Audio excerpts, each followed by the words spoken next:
네, 우리 오늘 같이 함께 나누실 말씀은 골로새서 3장 12절부터 17절 말씀을 보시도록 하겠습니다.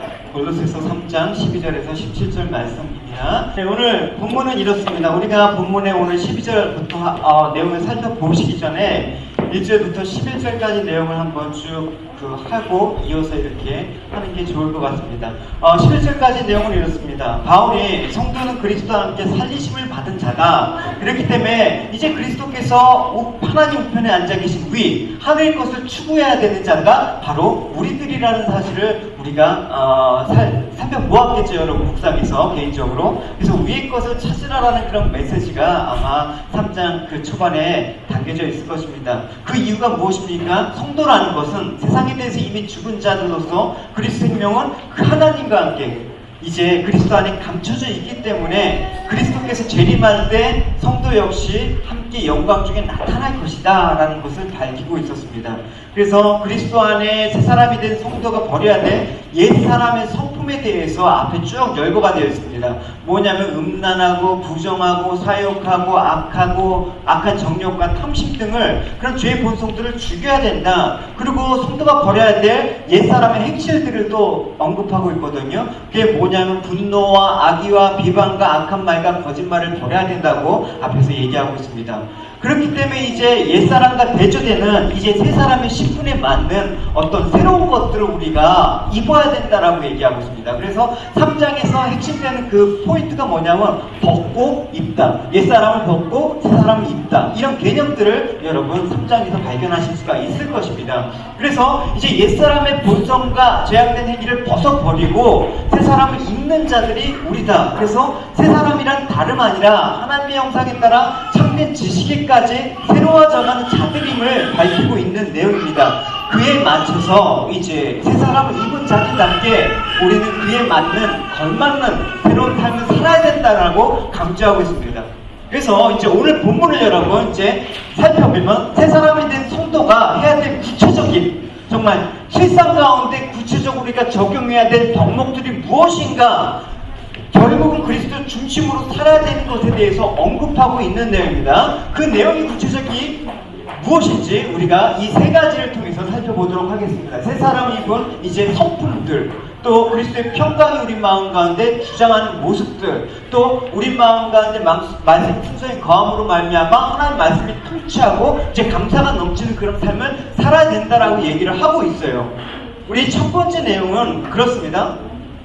먼저 12절부터 14절까지 한 단락을 보면 하나님의 형상에 따라서 새 사람이 된 성도는 하나님의 성품을 본받아야 된다. 그 하나님의 성품은 뭐냐? 긍휼과 자비와 겸손과 온유와 오래 참음이다. 왜? 하나님으로부터 새 성품 우리가 부여받은 사람들이기 때문에 우리에게도 그런 성품이 나타나야 된다. 또 그런 성품을 기반으로 해서 우리가 실질적으로 적용해야 될 행동들은 뭐냐? 서로 용서하고 용납하고 사랑하는 그런 모습이 나타나야 된다는 것을 이제 한 단락에서 얘기를 하고 있습니다. 우리 12절 하나님의 새 사람을 입은 사람들의 새로운 성품들에 대해서 우리 한번 살펴보도록 하겠습니다. 시작. 그러므로 너희는 하나님을 택하시고 거룩하고 사랑하시는 자처럼 긍휼과 자비와 겸손과 온유와 오래 참음을 드리고.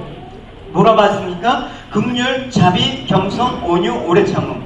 이게 우리한테 있는 것 같은데 우리한테 있는 게 아닙니다. 하나님의 성품들을 우리가 부여받았기 때문에 있는 것이죠. 그래서 여기서 보면 사람의 행실과 그 성품에 대해서 이게 대한 추상적인 거잖아요. 그 추상적인 것들을 구체적으로 표현하기 위해서 옷을 입는 거라는 그런 개념으로 우리에게 설명을 하고 있습니다. 실제적으로 옷을 입는다라는 걸 여러분 생각해 봅시다. 옷을 입었을 때 여러분 어떻습니까? 어떤 외적인 치장이나 보일 수단으로 우리가 옷을 입죠. 그 다음 옷을 입으면 정신과 태도가 달라져요. 그래서 벌써 넥타이 매면 함부로 여러분 할 수가 없단 말입니다. 그 다음 또 옷이 나타내는 게 뭐냐면 동시에 신분과 어떤 지위를 상징하는 것이죠. 그래서 옷을 입고 저 사람은 뭐 직업을 우리가 알 수 있는 어떤 유니폼 같은 게 그런 개념이겠죠. 그러니까 이제 사도 바울은 그리스도인들이 이제 새 옷을 입었는데 그 옷을 입을 것을 요구하는 그 까닭은 뭐냐? 신분이 바뀌었기 때문에 이제 신분에 걸맞는 옷을 입어야 된다라는 얘기를 하고 있습니다. 그 신분에 걸맞는 옷이 무엇이라고 밝히고 있습니까? 12절에 너희는 하나님의 택하신 거룩한 사랑하는 자라고 밝히고 있습니다. 우리들의 신분이 그런 사람이에요. 우리들의 신분이 누구라고요? 하나님의 택하고 거룩하고 사랑을 받은 자. 이게 우리의 신분이에요. 이게 사실은 성도란 말입니다. 그래서 이 택하다라고 번역한 헬라어 에클렉토스는 뭐냐면 어떤 특별한 목적과 운명을 위해서 하나님을 위해서 구별되었다라는 그런 의미입니다. 그러니까 우리가 성도로 부름받았다, 내가 하나님께 택함을 받았다라는 것은 그냥 받는 게 아니라 하나님의 어떤 섭리된 특별한 목적에 의해서 우리가 택함을 받은 거라는 것입니다. 그게 택하다, 에클렉토스라는 헬라어거든요. 이 말씀을 여러분 에베소에서는 좀 더 구체적으로 정리하고 있습니다. 왜 우리를 예정하고 택하셨는가에 대한 부연적인 설명이 에베소에서 찾아볼 수가 있습니다. 우리 에베소 1장 4절에서 5절 같이 말씀을 읽겠습니다. 시작.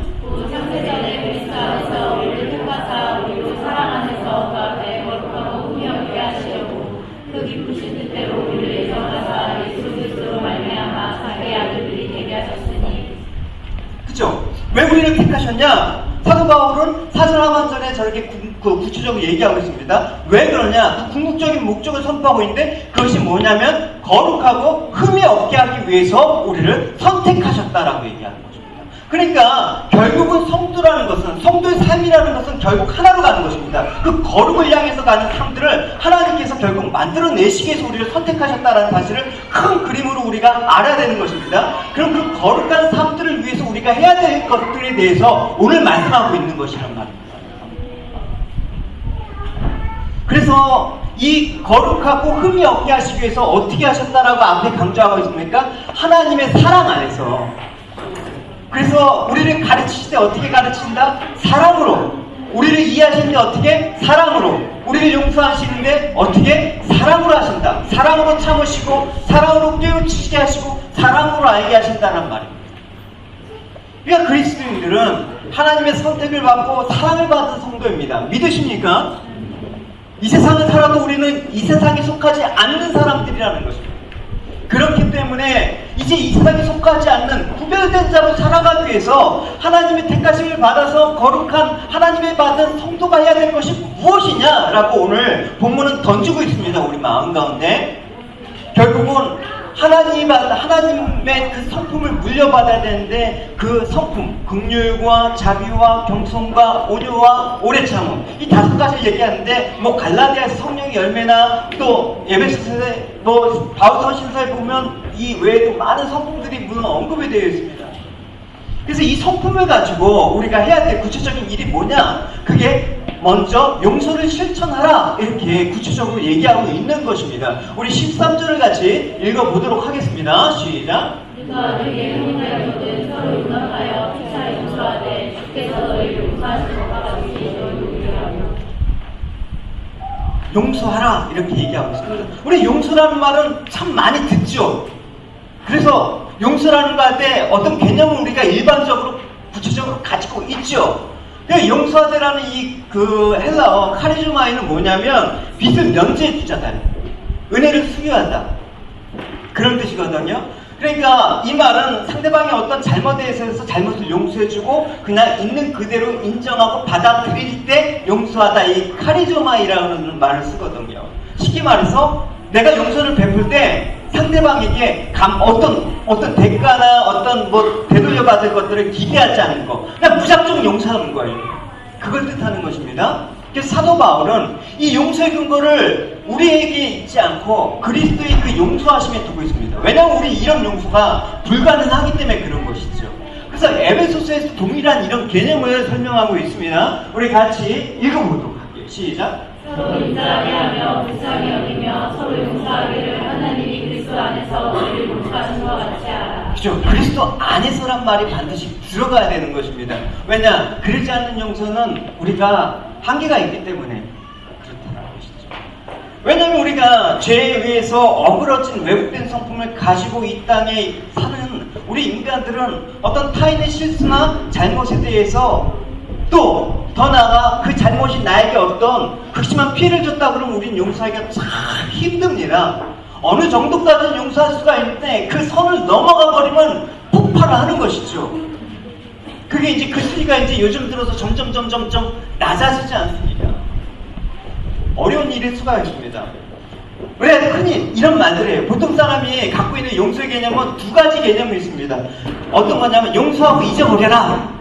그 다음 또 어떤 개념은 용서하되 잊지 말아라.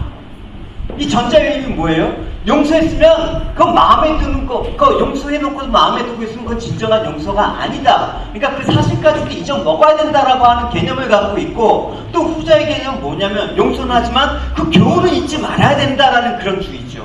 어쨌든 여러모로 보나 우리는 용서라는 걸 실천하기 참으로 어려운 존재들이라는 것을 여러분 이해하죠, 여러분. 일주일을 살아도 여러분 우리가 용서를 하는 것 같은데 얼마나 반영하지 않고 얼마나 용서하지 못했고 얼마나 미워했고 얼마나 세상을 그렇게 살아갔는지 우리 스스로가 잘 알고 있지 않습니까? 그래서 모든 것은 쉽게 잊어도 나에게 해로운 일을 나에게 상처 준 거는 아주 오래 갑니다. 그래서 우리는 그걸 뭐라고 합니까? 뒤끝이다 라고 얘기합니다. 우리 아주 뒤끝이 있는 사람들 있죠. 그래서 사도 바울은 너희들이 이런 뒤끝 있는 용서를 하는 게 아니다. 그리스도 안에서의 용서라는 것은 이런 차원을 뛰어넘어야 된다는 것을 얘기하고 있다는 것입니다. 그러니까 있는 정도가 아니라 용서하는 것 위에 어떻게 한다? 사랑을 더해야 된다. 이 말을 하고 있는 것입니다. 같이 14절입니다. 시작.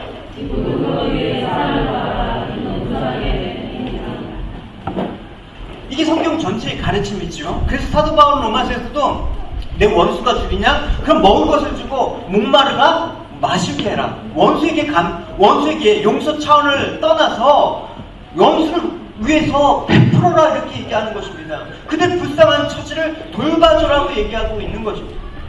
아까 혈이 왔어요. 아까 새해 인사도 하고 뭐 연말에 밥도 크리스마스 때 못해서 오늘 날 해가고 얘기하고 있는데 그 커뮤니티 안에 그 멀티 컬처적인 그런 하는데 그 난민들, 레퓨지, 그 난민 가정들이 두 가정이 있고요. 또 이제 다른 전혀 우리랑 이질적인 어떤 이슬람권에 있는 가정도 있다고 합니다.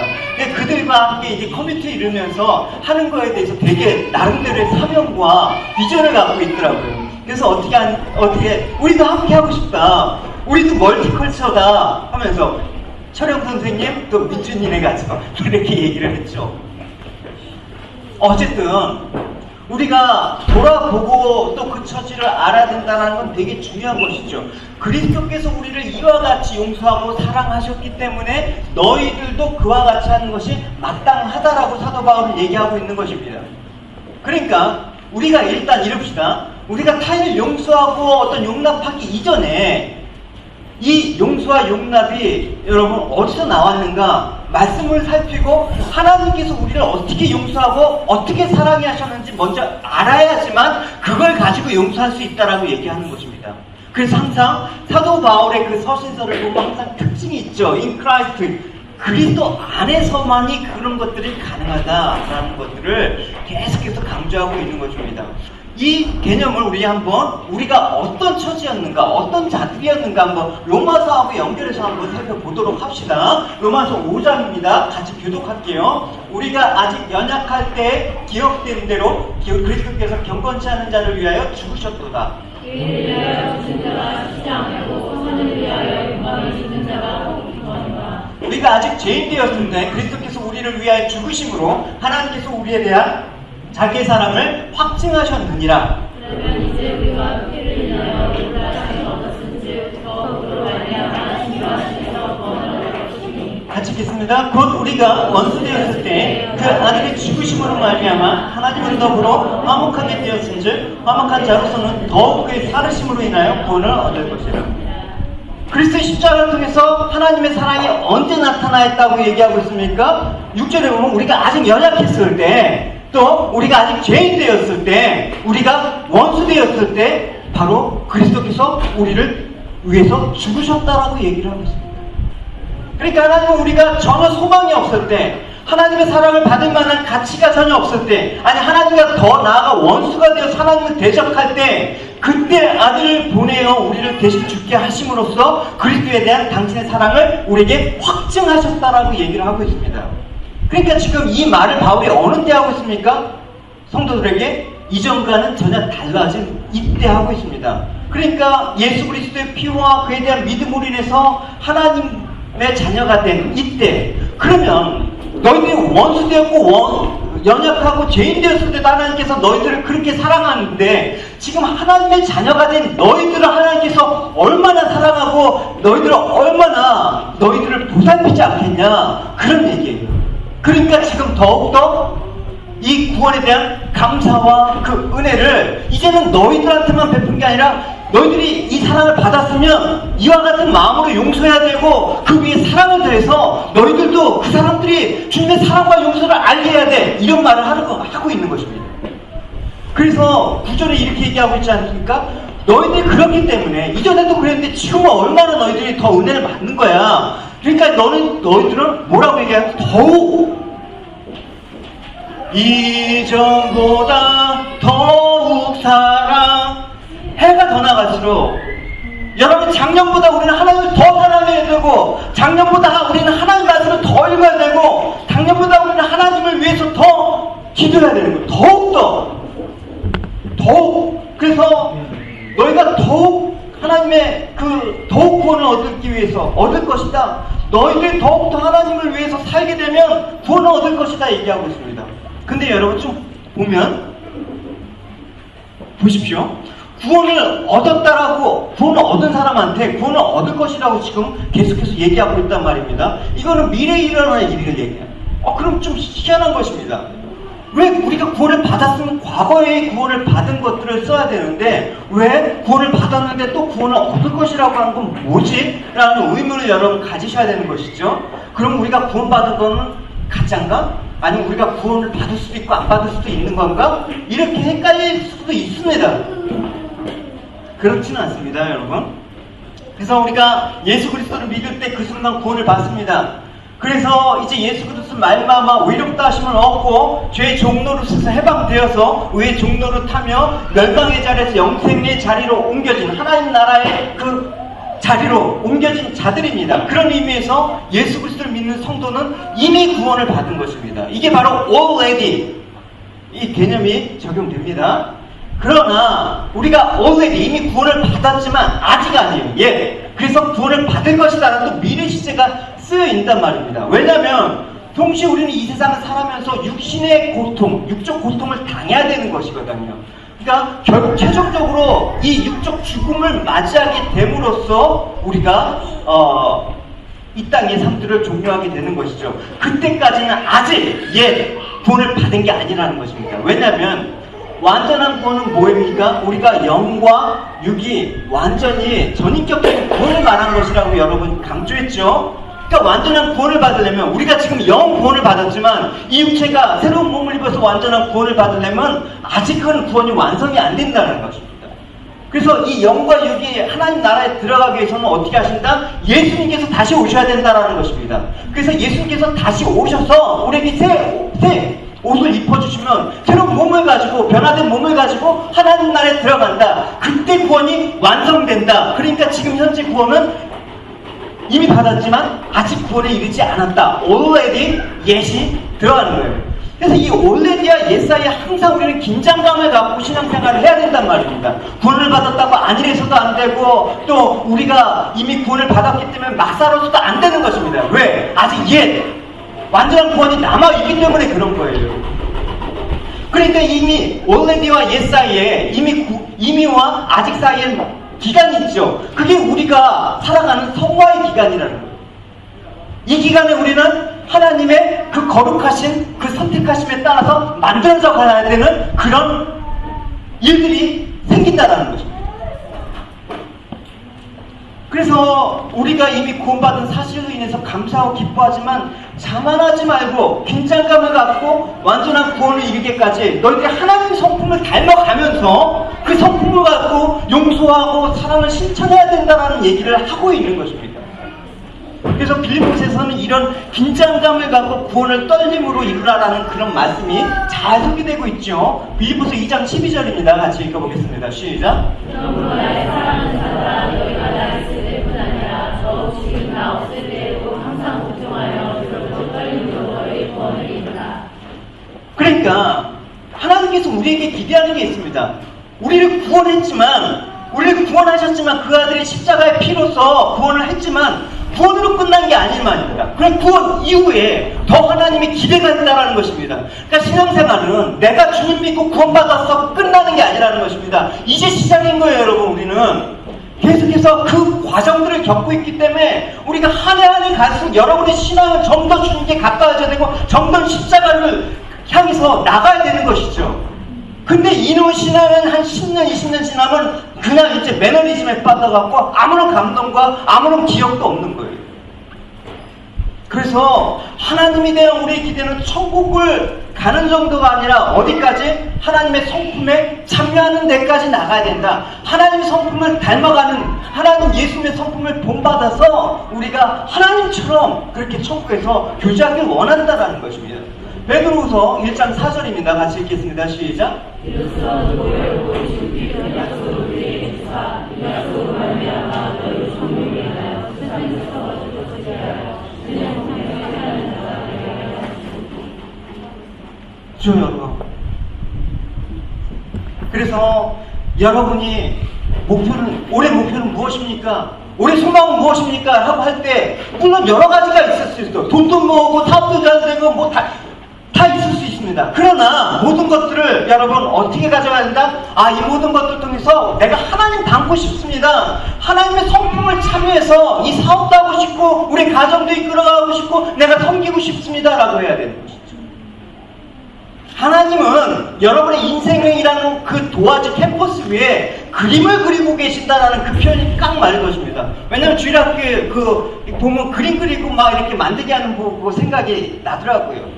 그러니까 하나님은 여러분의 인생에 통해서 역사를 써나가시는데 어떤 역사? 히스토리. 그분의 역사를 여러분의 삶 속에서 그려나가고 싶으신 것입니다. 그래서 여러분에게 주어지는 환경, 여러분이 만나는 사람, 여러분의 가정, 여러분의 직장, 이 모든 것 통해서 하나님께서 여러분들을 정성스럽게 가꿔가시기 위해서 어떻게 가꾸신다? 하나님의 거룩한 성품을 닮아가는 자로, 하나님의 나라에서 걸맞는 그 신의 성품, 예수와 같은 그 성품을 갖고 살아가는 자로 만들어내신다는 것입니다. 할렐루야. 우리가 그렇잖아요, 여러분. 우리는 항상 어떤 걸 초점을 만드시면 하나님이 나에게 무엇을 원하실까?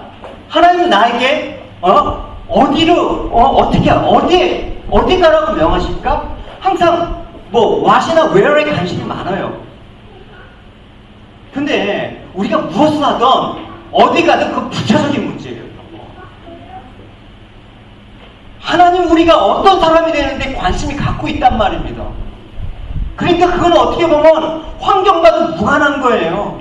예수님처럼 그래서 보고, 예수님처럼 느끼고, 예수님처럼 말하고, 예수님처럼 행동하고, 그래서 우리가 예수님이 그 잘 장성한 그 분량에까지 자라가는 그런 예수 그리스도 성품과 전적으로 닮아가는 데 하나님께서는 온 관심을 가지고 있는 것입니다. 여러분, 우리가 자녀를 기를 때 이런 말 안 됩니까? 여러분, 자녀들이 여러분 소위 말해서 의사, 판검사, 국회의원 된다고 칩시다. 근데 인성이 개판, 5분 전 그런 자녀가 되고 싶습니까? 조금 부족하더라도 내 아이가 정말 성품이 반듯하고 온전하고 그런 사람으로 자라길 원하시지 않습니까? 물론 세상 사람들은 별개이고요. 여러분 그러시지 않죠. 그래서 이 3자비 말을 보면 특별히 여러분 주목해야 될 말이 있습니다. 모모와 같이, 모모와처럼. 보십시오. 거룩하고 사랑하는 자처럼. 그러니까 우리가 예수님처럼 주께서 너희를 용서하는 것 같이, 그러니까 처럼 같이 이 말을 쓰고 있단 말입니다.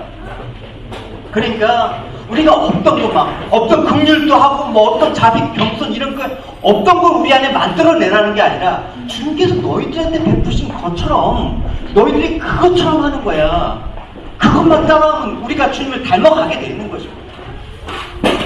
그러니까 그러면 자연적으로 너희들이 용서할 수 있게 되고 그 위에 사랑을 더할 수 있게 되는 거야, 이렇게 얘기를 하는 것이죠. 그래서 그걸 갖고 너희들이 세상 가운데 하나님의 영광을 증거하는 사람이 돼야 돼, 이걸 얘기하는 거예요. 여러분,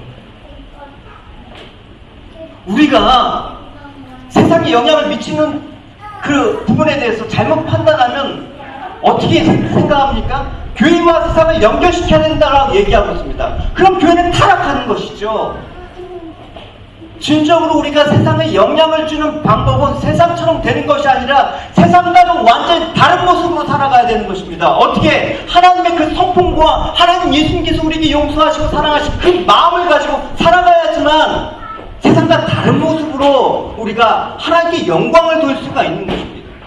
그래서 오늘 첫 번째는 하나님의 그 성품을 가지고 이 5가지 성품과 용서하고 사랑하는 것에 대해서 오늘 본문을 얘기하고 있습니다. 성도 여러분, 우리가 변화라는 게 무엇입니까? 돈을 좀 더 많이 벌고 내가 어떤 사람들이 나아지는 게 변화라고 여러분 생각하시면 안 되는 것입니다. 나의 변화는 이전보다 조금 더 겸손해졌네, 이전보다 조금 온유해졌네, 이전보다 조금 더 남들을 배려하고 용서해졌네, 이게 변화 아니에요. 그 변화가 여러분 가운데 있기를 원합니다.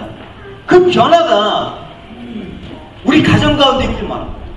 저도 그 변화를 위해서 노력하고 있습니다. 내가 좀 어제 아이들하고 나면서 그런 얘기가, 작년에 이렇게 못해낸 거 오늘 조금 더 노력해서 아빠가 조금 변했네, 이러면 나는 성공한 거 아닙니까? 좀 더 남편다워진 게 어딘가 그게 문제죠. 우리 남편이 좀 더 예수님과 가까워졌네, 우리 아내가 예수님과 좀 더 가까워졌네, 좀 더 온유해졌네, 좀 더 열 안 내네, 좀 더 착해졌네, 이런 걸 여러분 겪으셔야 되는 거 아닙니까? 한 해에 여러분 소망들이 그렇게 여러분 포커스가 맞춰지길 원해요. 할렐루야. 물론 여러분, 저는 여러분의 개인적인 삶들, 여러분의 비즈니스, 여러분 진짜 잘 되길 원해요. 잘 되길 원하지만 내가 원하는 게 궁극적으로 그런 것은 아닙니다. 여러분, 그런 거 안 돼도 여러분이 하나님 닮아가기 원하고 여러분들이 정말 하나님과 가까워지면 그게 더 기쁜 거예요. 두 번째, 이제 우리에게 그 말씀하고 있는 내용은 하나님의 성품에 따라 용서와 사랑을 실체해야 된다는 권면에서 이제 새 사람을 입은 너희들, 새 사람은, 성도는 그리스도의 평강이 마음을 다스리게 해야 된다라고 교훈하고 있습니다. 우리 15절을 같이 읽어보도록 하겠습니다. 시작. 그리스도의 평강이 너희 마음을 주장하게 하라. 평강을 위하여 너희가 한 몸으로 부르심을 받았다니 너와 너희에게 감사하는 자가 되라. 무엇입니까? 그리스도의 평강이 너희 마음을 주장하게 하라. 이 말은 그리스도로부터 오는 평강이 우리를 지배해야 된다고, 우리의 마음을 통치해야 된다고 얘기를 하고 있는 것입니다. 결국 성도의 가슴은 뭐가 돼야 된다? 천국이 돼야 된다라고 얘기를 하고 있는 것입니다. 왜냐? 천국은 무엇입니까? 바실레야, 하나님 예수 그리스도가 통치하는 곳이 천국 아닙니까? 그래서 그리스도가 평강의 왕으로 이 땅에 하늘의 평강을 위해서 오셨다라고 우리가 지난주 성탄 그 메시지에 여러분과 함께 나눴습니다. 요한복음 14장 27절 같이 읽어보겠습니다. 시작. 평안을 너희에게 주노니 나의 평안을 너희에게 주노라. 내가 너희에게 주는 것은 세상이 주는 것 같지 아니하니라. 너희는 마음에 근심도 말고 두려워하소서라. 예수 천당으로 유명한 그 최근능 목사님이라는 분이 있어요. 영화 제가 언제 봤더라? 중학교 때인가 개봉해갖고 영화를 본 기억이 있습니다. 그분은 만나는 사람마다 예수 천당! 불신지옥은 안 해요. 예수 천당! 그래서 그 영화에 보면 이런 장면이 나와요. 그 칠목사님이 이렇게 길을 가다가 일제시대 때 그 일본 순사가 길을 걸어갑니다. 보통 사람들은 무서워서 달아나겠죠. 근데 그 최 목사님은 그 일본 순사 앞에서 예수 천당! 이렇게 얘기하는 거예요. 조금도 무서워하지 않고 예수 천당을 외쳤단 말입니다. 그래서 어떻게 됐습니까? 잡혀갔죠. 그래서 예수교를 전한다는 제목으로 끌려와서 지세에서 취조를 받는데 그 순사가 이런 거예요. 천당을 보여주면 내가 믿겠다. 너가 말하는 예수 천당이 도대체 뭐냐? 그런 거예요. 그러니까 일본 순사에게 이런 거예요. 화살 확 하고 열어보면서 이렇게 말하는 거예요. 내가 하늘 천국의 본점을 보여주지 못하지만 그 지점이 여기 있다. 여기가 에이전트다. 그러면서 하나님이 계시는 내 가슴이 천국의 본점이다. 지점이다. 이렇게 얘기하는 거예요. 참 많은 얘기 아닙니까? 우리가 마음을 볼 수 없다고 하지만 마음이 여러분 안 보이십니까, 여러분? 그 마음에 계신 그리스도가 보이지 않습니까? 그걸 그래서 우리가 믿음이라는 용어를 많이 쓰지 않습니까? 우리가 세상의 천국을 직접적으로 보여줄 수 없지만 우리의 삶을 통해서 간접적으로 보여줄 수가 있습니다. 그게 여러분 결정적으로 뭐다? 하나님이 평강이 다스리시는 이 마음, 이게 있느냐? 이 마음이 너희 마음을 주장하게 하라, 이렇게 얘기를 하고 있습니다. 하루에도 편할 일 없는 이 땅에서 온갖 스트레스와 평강은커녕 평상집도 유지하기 어려운 이 복잡한 세상에서 어떻게 우리가 흔들리지 않고 하나님 평강을 유지할 수 있겠습니까? 그 비결이 있습니다, 여러분. 아이들 보십시오, 여러분. 아이들 길러보면 배울 게 참 많이 있지 않습니까? 주님 말씀이 이런 거예요. 너희들이 어린아이와 같아. 그러면 너희 마음 가운데 천국이 임할 것이야. 이렇게 얘기하고 있어요. 우리 마태복음 말씀 같이 읽겠습니다. 시작. 그때 제자들이 예수께 나와 가로되 천국에서 누가 누구니까? 예수께서 한 어린아이를 불러 너희 가운데 세우시고 가라사대 진실로 너희에게 이르노니 너희가 그리스도 어린아이에 들어가지 되지 아니하면 결단하고 천국에 들어가지 못하리라. 어린아이 보십시오. 어린아이는 엄마 품에 있으면 어떠한 상황 속에서도 편안히 잠듭니다. 밖에서 뭐하고 껌껌한 밤이었던 엄마 품에 앉아서 토닥거리면 밝아지고 조용해진 것도 아닌데 이내 편하게 잠듭니다. 왜? 엄마 품에 있다라는. 그러니까 다윗도 이렇습니다. 어려운 상황 가운데 막 위기에 쫓긴 다윗도 이런 고백을 하고 있는 거예요. 같이 읽어보겠습니다. 자, 그래도 내가 내 심령으로 고요하고 평온하기를 저때 나이가 더 어둠에 있었게 하였다니 내 중심이 저때 나이가 같더라. 그렇죠? 그러니까 오늘 우리 마음 가운데 평강을 위해서는 어떻게 하느냐? 우리 역시 우리 주님께서 내 옆에 계신다고 하는 이 사실, 그러니까 이 땅의 고통스럽고 불안한 상황들이 조금 더 나아지지 않다고 하더라도 주님께서 나를 품에 안으신다는 이 사실, 그 마음 가운데 있다 그러면 우리는 평강한다. 그래서 주님께서 우리와 함께 하신다는 그 임마누엘의 하나님을 믿으신다 그러면 어떠한 상황 속에서 평안을 누리고 안심할 수가 있는 것입니다. 여러분, 무엇을 하든지 혼자가 아니라는 사실을 믿으시기 바랍니다.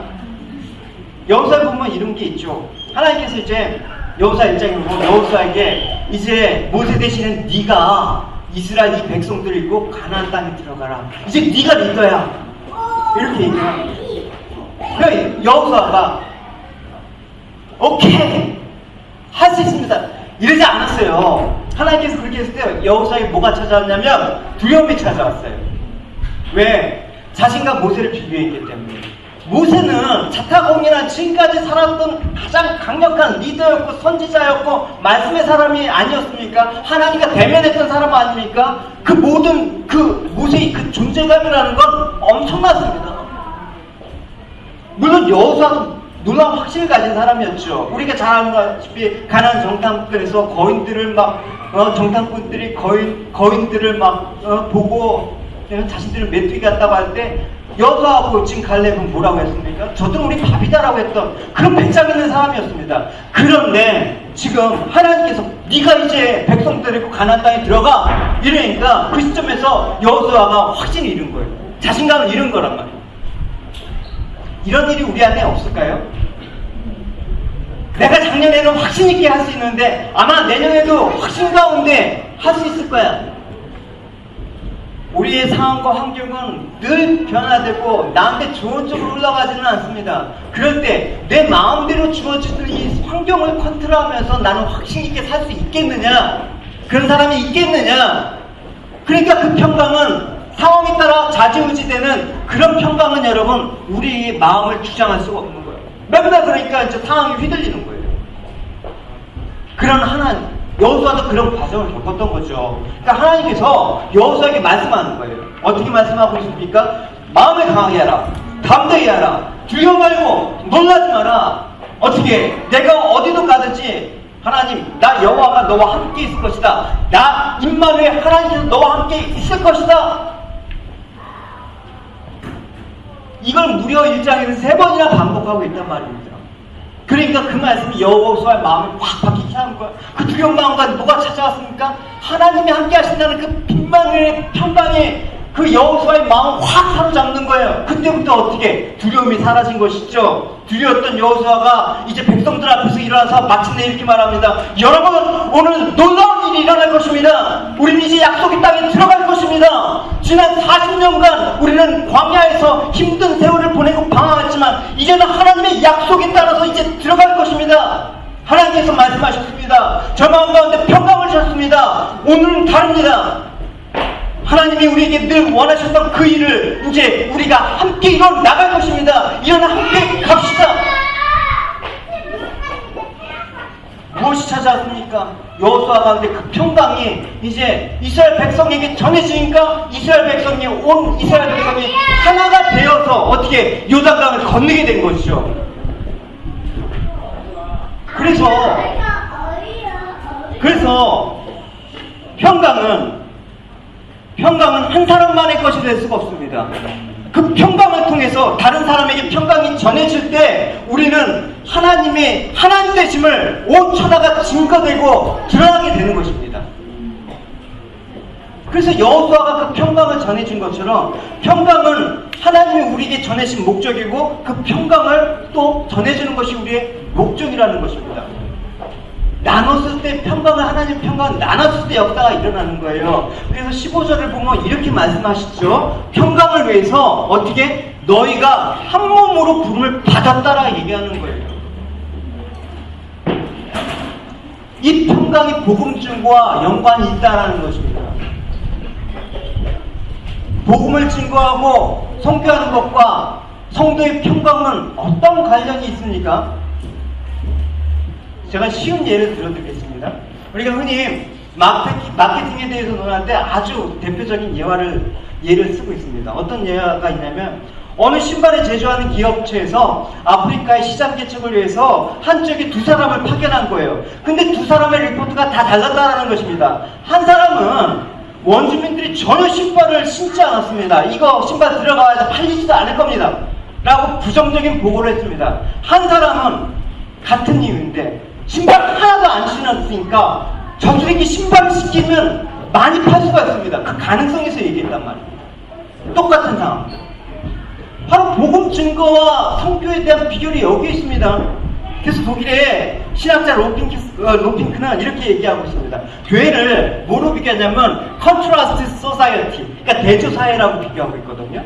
지금 뭐냐면 교회는 어떤 곳이냐? 모든 가치관, 목적, 삶의 목적에 있어서 이 세상과 천국 시민의 공동체인 교회는 완전히 상반된 컨트라스트 소사이어티, 대조사회다.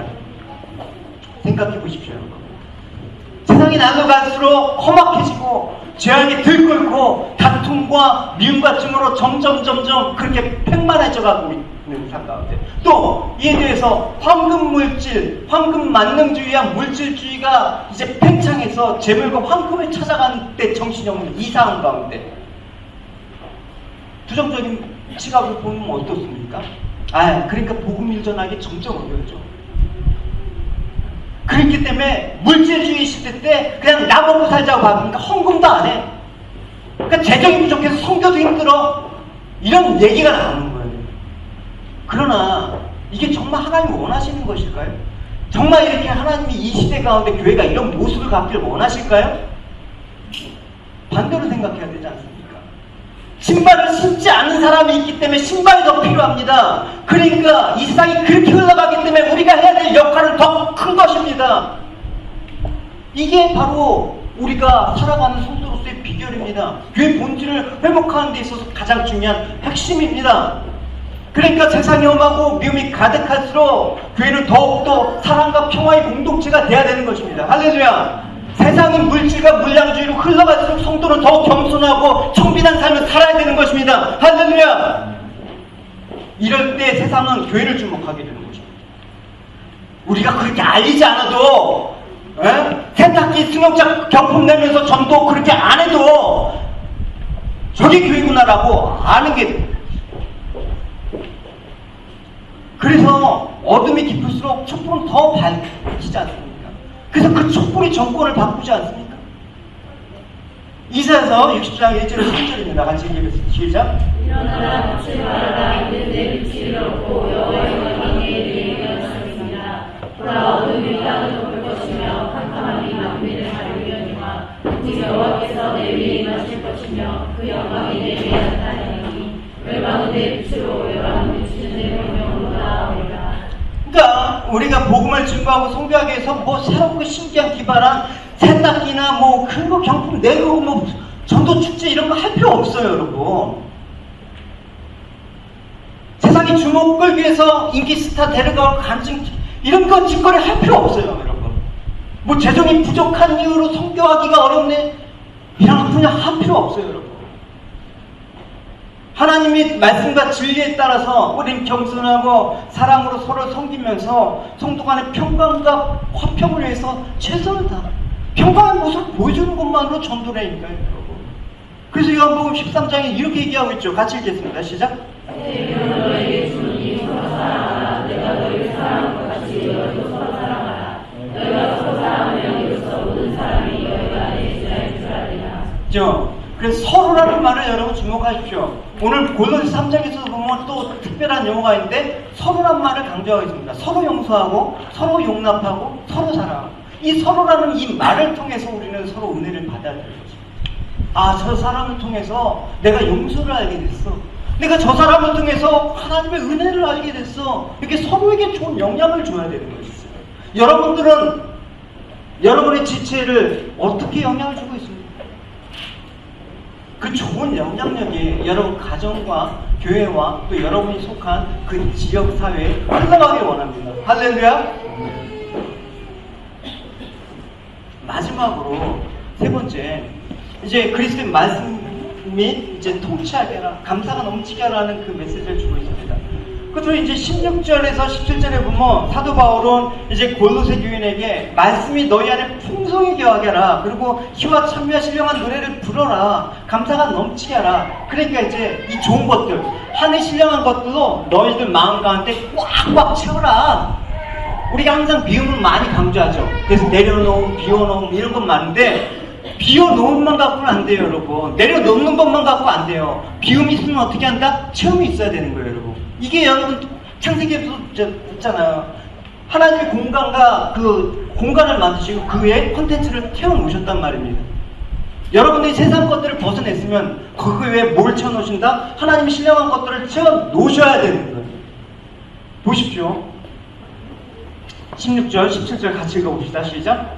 그의 말씀이 너희에게 풍성히 거하여 모든 지혜로 피차하시며 공연하고 시와 찬미와 신령한 노래를 부르며 마음의 감사함으로 하나님을 찬양하고 또 무엇을 하든지 말이나 예수의 이름으로 그를 기뻐하는 것에 감사하라. 그러니까 우리가 쭉 살펴본 5절 이하부터 보면 옛 지체를 주고 옛 사람을 벗어버릴 것을 권하고, 이제 10절 이하에 보면 새 사람을 입고 하늘의 신령한 것을 채우라고 이렇게 말씀하고 있습니다. 그러니까 우리가 세상 것도 그렇지 않습니까? 세상 것도 이런 비움과 채움의 원리가 적용이 되고 영적인 차원에서는 반드시 이 원리가 적용되는 거예요, 여러분. 그러니까 여러분 비운다고만 하지 마십시오, 여러분. 하나님 것으로 채워야지 온전해지는 것입니다. 그래서 이에 대해서 성경에 여러 말씀이 있지만 한 가지만 여러분 예를 들어볼게요. 누가복음 11장 말씀입니다. 다시 읽어보겠습니다. 시작. 더러운 귀신들이 사람들에게서 나갔을 때 더러운 곳을 가는 이 시민 구한테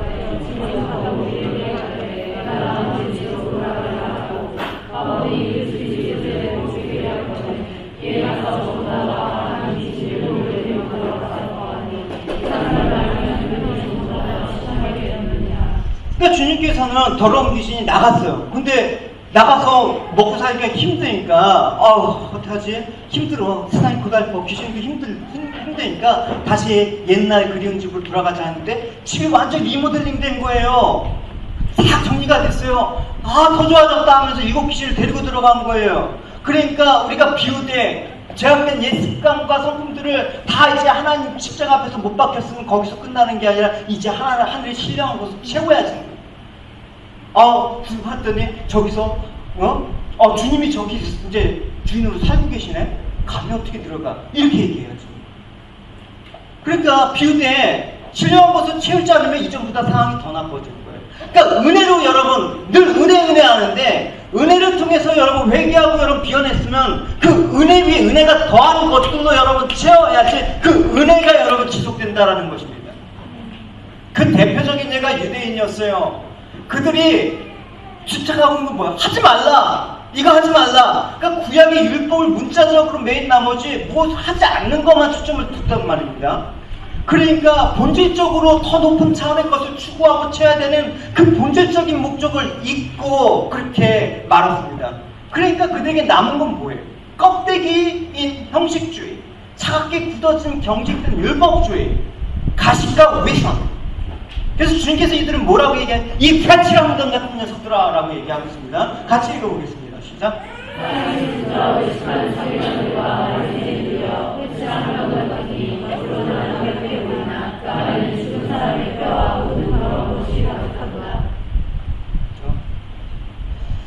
그래서 이 때문에 오늘 우리가 성도로 거듭난 이후에도 땅의 욕심을 버리는 것도 좋아요. 여러분 버리고 내려놓는 거 다 좋단 말입니다. 그 다음에 어떻게 할 거냐?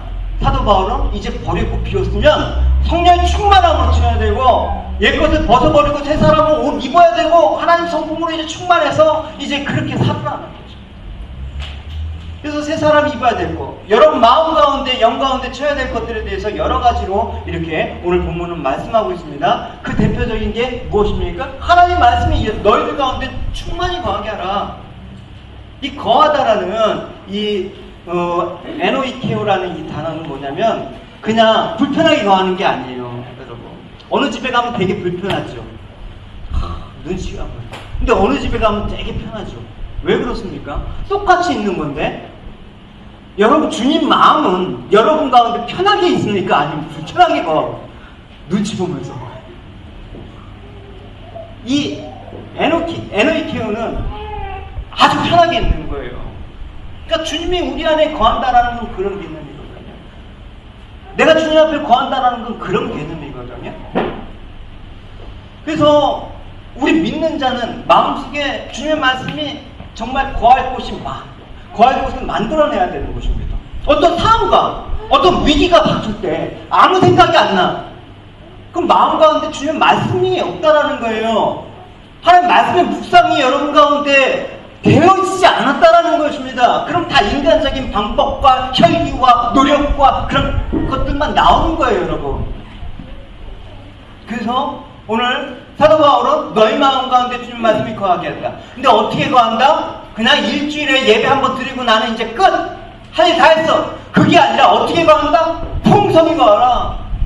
날마다 매 순간마다 주님의 말씀을 상고하면서 주님의 말씀을 적용하면서 그렇게 사는 자만이 하나님의 너의 마음을 통치하실 수 있다라는 거죠. 주님이 들어갈 자리가 내 생각 가운데 우리 식구 중에 주님이 우리는 식구의 멤버가 아니에요. 주님은 이쪽 YMS 17번째만 있어. 이렇게 되면 안 되잖아요. 우리는 모든 기대를 가고 이 땅을 살아가죠. 이것이 무너지면 좌절하고 우울합니다. 여러분이 힘들고 어려운 건 무엇입니까? 답은 당연히 나의 기대와 나의 어떤 바람이 무너질 때 힘들고 우울하다라고 얘기해요. 보십시오. 근데 우리 마음 가운데는 어떤 우리 마음을 영토라고 합시다. 두 세력이 서로 통치권을 주장합니다. 어둠의 세력, 하나님. 우리 마음에 그런 거 아닙니까? 우리는 늘 우리 마음대로 살기를 원하고 싶어요. 그러니까 우리 마음대로 원하는데 하나님은 우리에게 바람이 있어요. 하나님 우리 마음 가운데 우리 마음을 통치하고 우리의 왕으로 자정하시길 원하신단 말입니다. 그렇기 때문에 우리는 하나님과 싸우고 살아요.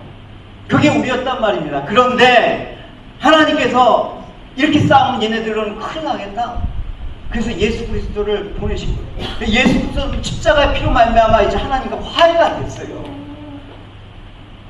그래서 이제 하나님이 이제 우리 마음 가운데 이제 편하게 거하실 수 있는 존재가 되었단 말입니다. 그게 성도란 말입니다. 예배가 불편해요? 그 마음 가운데 하나님이 거할 장소가 없기 때문에 그런 거죠. 말씀이 불편해요? 그럼 우리 삶들은 하나님이 통치하실 자리가 없는 거예요. 그러니까 말씀 우리 안에 풍성히 거할 때 우리는 당연히 주님을 바라볼 수밖에 없는 존재가 되는 것이고 주님의 왕 되신 우리 삶 가운데 인정할 수밖에 없는 것입니다. 통치라는 것은 왕의 개념 아닙니까? 그럴 때 우리 마음에 뭐가 찾아옵니까? 비로소 온전한 쉼과 평안이 찾아오는 것입니다. 마태복음 11장 말씀 같이 읽겠습니다. 시작. 수고하고 무거운 짐진 자들아 다 내게로 오라. 내가 너를 쉬게 하리라. 나는 마음이 온유하고 겸손하니 나의 멍에를 메고 내게 배우라. 그러면 너희 마음에 쉼이 오라. 오스왈드 챔버스 목사님이 이런 말을 했어요. 하나님이 이끄시게 하라. 이 세 마디 너무 멋있어요. 이거는 하나님의 주권에 대한 그 마음들이 반영된 거 아닙니까? 우리의 정서적인 대부분의 문제는 뭡니까? 뿌리 깊은 이 영적인 문제는 무엇입니까? 나의 삶을 통치하고 계시는 하나님에 대한 신뢰의 부족에서 출발하는 거예요. 과거의 죄책감, 현재의 스트레스, 미래에 대한 불안감, 이 모든 것들이 사실은 하나님을 온전히 신뢰하지 못하는 데서 출발한 그런 죄악된 것이란 말입니다. 그래서 오늘 사도 바울 우리 가운데 뭐라고 얘기하냐? 하나님의 말씀이 너희 마음 가운데 거하게 하면 그런 일이 없을 거야 라고 얘기를 하고 있는 것입니다.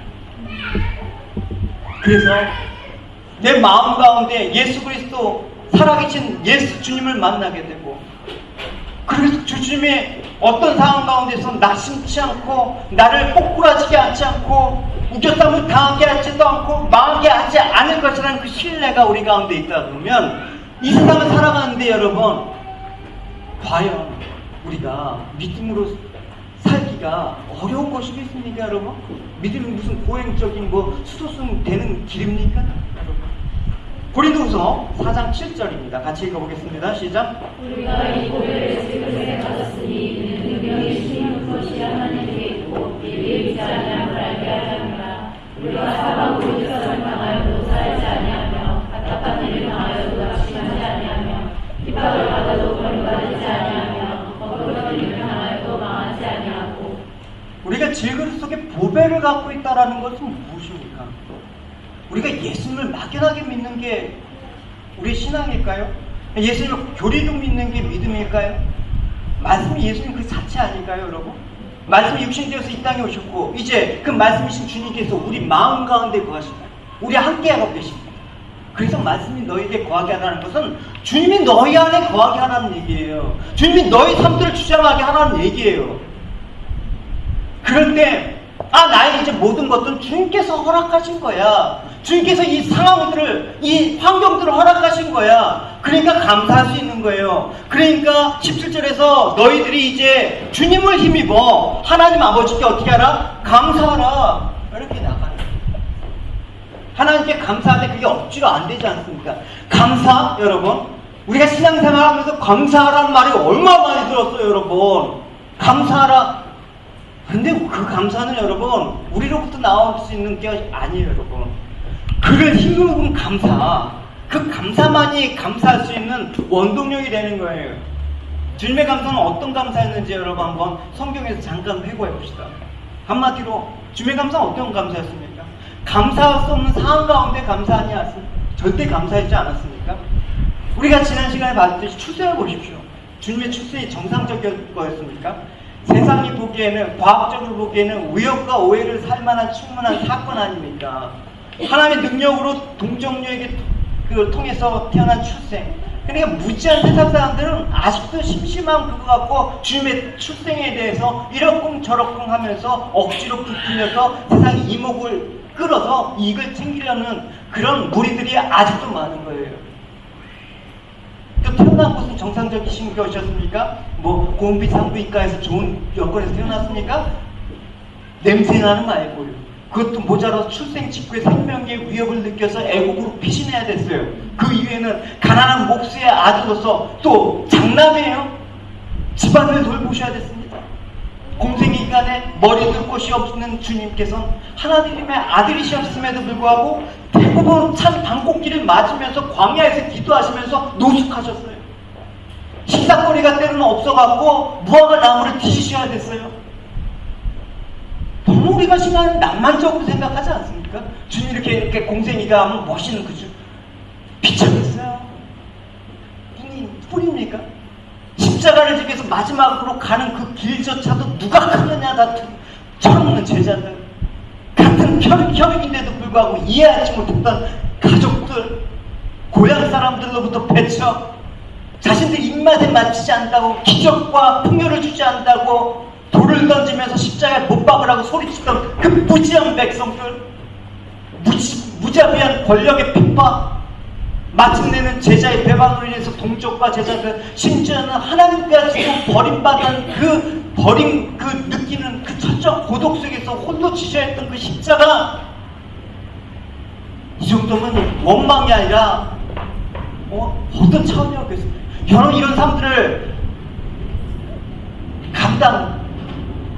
겪는 거라요. 이거의 10분의 100분의 1만 해도 경다면 과연 우리가 감사가 나올 수 있겠냐고요. 그러니까 그런 주님이셨어요. 그러니까 보십시오. 인간이 겪을 수 있는 최악의 상황 속에서 주님이 어떻게 하셨나를 보라는 거예요. 그러니까 이와 같은 주님의 힘, 주님으로 인한 그 감사를 너희들이 보고 그 감사를 그대로 하라는 거예요. 주님께서는 이 상황 가운데서 하나님에 대한 감사 신뢰를 잃지 않았습니다. 그래서 보잘것없는 보리떡과 생선을 놓고도 감사했죠. 십자가 앞에 두신 마지막 십자의 유월절 만찬에서도 감사하셨죠. 심지어는 십자가 위에서 운명하실 때조차도 하나님께 영혼을 의탁하는 기도를 드렸단 말이에요. 한마디로 감사할 수 없는 조건에서 절대 감사하십니다. 이게 절대적인 우리의 신앙의 모습 아니에요. 이런 모습을 두면서 사도 바울은 그리스도에 힘입어 너희들이 감사하라. 항상 그리스도를 힘입어. 이 말을 빼면 우리가 감사하라 감사하라 말을 하는데 다 우리 위주가 되는 거예요. 그래서 빌립보서는 이런 말을 하고 있죠. 다시 읽어보겠습니다. 시작. 아무것도 염려하지 말고 우리의 기도와 간구로 너희 말것을 감사함으로 하나님께 아뢰라. 그리하면 모든 지각에 드러난 하나님의 평강이 그리스도 예수 안에서 너희 마음과 생각을 지키시리라.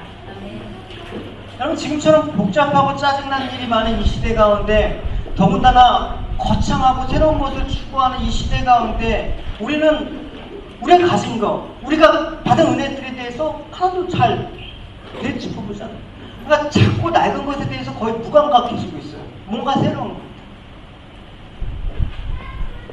오늘 2017년 때 우리 교회가 갖고, 여러분들이 갖고 있는 기대의 새로움이 무엇입니까, 여러분? 우리가 현대인들에게 감사의 조건을 찾기가 참 어렵습니다. 믿는 사람들조차도 감사에 대한 것들이 참 부족해졌습니다. 감사의 비결은 사실 어려운 게 아닌 것 같아요. 당연한 것을 당연하지 않게 여기는 그 마음이 필요하다는 것이죠. 동화책 중에 이런 명작이 있죠. 피노키오. 피노키오 보면 이런 얘기가 있어요. 나무도 된 피노키오가 간절히 원했던 소원이 있어요. 그게 뭐였습니까? 사람이 되기를 원했단 말입니다. 그래서 만들어준 그 할아버지에게 가서 이렇게 했죠. 할아버지, 나는 사람이 되고 싶어요. 내 눈에는 눈물도 안 나오고 팔을 찔러도 피가 안 나와요. 그러니까 눈물이 나오고 피가 나오게 해주세요. 이 말을 하는 거예요. 이게 뭘 의미합니까? 우리가 너무나 당연하게 여기던 슬펐을 때 흘리는 그 눈물, 상처가 나왔을 때 나오는 피 한 방울도 우리가 살아있다는 증거 아닙니까? 이 부분 아니죠, 여러분. 듣지도 못하고 말하지도 보지도 못한 삼중고의 장애를 앓고 있던 영화 칠화의 그 내용, 블랙이라는 영화에 보면 이런 내용이 나옵니다. 그 주인공, 인도의 한 자매가 이런 얘기. 어렵죠. 근데 선생님을 만났습니다. 근데 선생님의 어쨌든 헌신의 도움으로 붓에 쏟아지는 그 물을 만지면서 어눌한 발음을 읽는 거예요. 그 강도 무 이러는 거예요. 그러니까 곁에 있던 선생님이 얘야, 그게 물이란다 소리치면서 그 아이의 손에 물이라고 글자를 적었습니다. 물론 물이 아니라 워터입니다. 영화에서는. 여러분 어떻습니까? 이렇게 한 단어조차도 고통스럽게 배워야지만 생각하는 수많은 이 지체들을 생각할 때 하루에도 수십만 단어를 쉴 새 없이 말하면서 수백 페이지가 되는 이 성경 말씀을 거침없이 읽을 수 있는 우리는 얼마나 행복한 존재입니까? 여러분의 자녀가 다가와서 여러분에게 말을 걸 때 얼마나 값지고 귀한 것입니까? 감사하십시오. 원망 있는 사람은 그 사람은 믿음의 사람이 온전한 믿음의 사람이라고 할 수가 없습니다. 눈을 들어서 아름다운 자연을 볼 수 있는 이 자유롭고 걷게 뛰고 호흡할 수 있는 이 사실을 당연하게 여기지 마시고 감사하게 여기시라는 것입니다. 심지어는 고통과 슬픔도 느낄 때조차 내 이 흐름 피 한 방울도 보고 살아있다라는 걸 감사하게 느끼십시오. 한 해를 시작하면서 여러분 오늘부터 결정을 하고 여러분 한번 실천해 보셨으면 좋겠어요. 매일 감사해야 될 이유를 하루에 한 가지씩만, 갑자기 하라면 생각이 안 나잖아요. 매일 하루에 한 가지씩만 적어서 여러분 365일 동안에 365개만 여러분 한번 감사해 보십시오. 여러분의 삶들이 달라질 거예요. 한 해 동안 여러분에게 주신 감사한 뭐 생각해보. 그것도 생각해봐야 되는 존재가 됐어요. 그만큼 감사가 자연스럽지가 않다라는 거예요. 생각하고 짜내야 돼. 여러분, 매 순간마다 이제 여러분 살아가는 앞으로의 이 순간도 2017년도 특별한 날이 왔다고 했지만 여러분 우리는 늘 그렇게 하나님께 감사하면서 오늘을 새 날처럼 여러분 살아가시면 되는 거죠. 그럴 때 하나님의 뜻에 집중할 수 있고 하나님 뜻을 분명히 분별할 수가 있는 것입니다. 그래서 오늘 여러분이 가져야 돼. 이제 성도로서의, 이제 에담에 속한 그리스도인으로서의 그런 마음과 자세들을 새롭게 해서 여러분 좀 더 나아가는 믿음의 진보를 이루는 여러분의 모습이 되기를 주님의 이름으로 축원합니다. 이제 말씀을 마칠게요. 오늘 본문에서 이제 사도 바울은 고린도 교인을 향해서 우리의 옛 지체를 죽이고 벗어버린 후에 그 자리에 하나님의 그 신령한 것들로 채우라고 얘기하셨죠. 그래서 이제 너희들이 성도라는 신분답게 우리 안에 속하있는 이 땅에 있는 것들을 벗어버리고 믿음의 삶 속에서 하나님 성품을 닮아가면서 용서하면서 사랑하면서 이제 성령 충만을 통해서 말씀과 진리와 찬미와 감사 이 생명의 것들로 가득가득 채워서 이제 나눠줘라. 너희들은 이제 그리스도 안에서 부유하게 된 자야. 이렇게 얘기하고 있습니다. 이런 모습을 통해서 여러분 이 세상 살아가면서 우리가 세상을 살아가는 것이 무엇인가라는 것들을 다시 한번 새기고 다시 지난 한 해 동안 부족했던 못났던 나의 모습들을 주님 앞에 올려드리고 이제 다시 새롭게 해주는 주님의 은혜 속에서 여러분 나아갑시다. 할렐루야. 할렐루야. 네. 그래서 주일날도 제가 처음 얘기하는 것이죠. 4시로 바뀌었잖아요 여러분. 그래서 예배 나오시고 수요일날도 이사야 그 주옥 같은 말씀들 여러분 그것도 들으시고 새벽에 나의 하루의 삶들을 주님께 맡깁니다 하는 그 간절한 기도도 하시고 이런 삶들을 여러분 계속해서 가져가셔야 되죠. 못 되면 안 되고 못 되면 안 되고